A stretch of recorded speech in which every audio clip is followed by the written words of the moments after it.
এতটুকু হাত দিয়ে মাইদুর না কুড়িগ্রাম বাড়ি, কিন্তু ও এতটুকু হাত দিয়ে সে টাইপটা প্র্যাকটিস করছে, দেখা গেছে হাত আইসে গেছে, কিন্তু সেও চাকরি নিয়ে গেছে। এরপরে যত খারাপ স্টুডেন্ট হোক, আমি বলবো কথা ঠিক মতো বলতে পারে না, এই ধরনের স্টুডেন্ট আমি পেয়েছি, সেও 4-5টা চাকরি নিয়ে গেছে।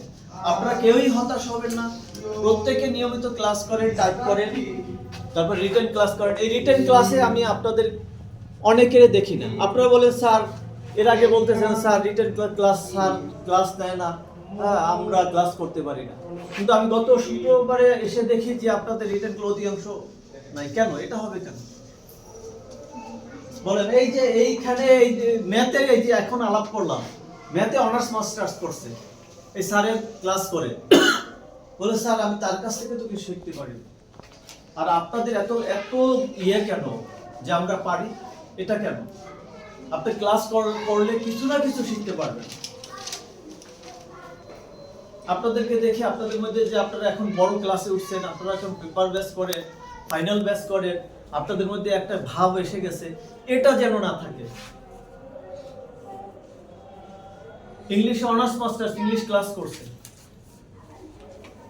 করেন না? 1 ঘন্টা করেন, সে তো কিছু আপনাদেরকে বুঝাইতে পারবে, করেন। এটা যেন না থাকে, তাহলে আপনারা খুব দ্রুত চাকরি নিয়ে যেতে পারবেন।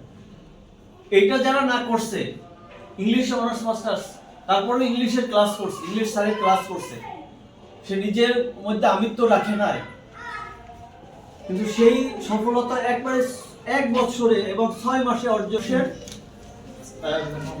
জেলা নওগাঁ ডিসি অফিসে অফিস সহকারী কাম কম্পিউটার মুদ্রাক্ষরিক পদে চাকরি। আমি ইমরান হোসেন, হোম ডিস্ট্রিক্ট নওগাঁ। বলো না কোন পদে চাকরি? স্যার আমি অফিস সহকারী কাম কম্পিউটার মুদ্রাক্ষরিক পদে চাকরি। আমি সাদিয়া আফরিন প্রকৃতি, জেলা নওগাঁ ডিসি অফিসে আমার অফিস সহকারী কাম কম্পিউটার অপারেটর জব হয়েছে। আচ্ছা, এরপরে বলো প্রকৃতি, বলো তোমার অনুভূতি। সবাই একটা করে সেটা সুন্দর জানা সে ওঠার আগে ছবি